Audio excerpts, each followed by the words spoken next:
तुम जारून के लिए भी खाना पकाया करो बेटा। मम्मी वो खाने का इतना शौकीन नहीं है, वैसे भी उनके घर में कुक सारा खाना बनाता है। खाना खाने के शौकीन तो सारे मर्द होते हैं।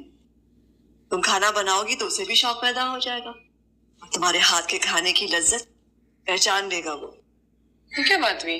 वो मेरे हाथ के खाने की पहचान कैसे करेगा? मैं इतना खाना अच्छा बनाती भी नहीं हूँ। बात अच्छा खाना बनाने की नहीं है, उस जायके की है। वो जायका जो लगन से आता है खाने में। देखो बेटा, बीवियां जब शौहरों के लिए खाना बनाती है ना, तो शौहर पहचान लेते हैं। बीवी के हाथ में खास लज्जत होती। मैं चाहती हूँ जारून चाहे कहीं भी जाए, कैसा भी खाना खाए, लेकिन उसे तुम्हारे हाथ के बने हुए खाने याद आए। मम्मी वो तो अमीर लोग हैं, पता नहीं किन किन मुल्कों से खाना खाया है, क्या क्या खाया है। अब इन सारी चीजों के बीच में उसे मेरे हाथ के खाने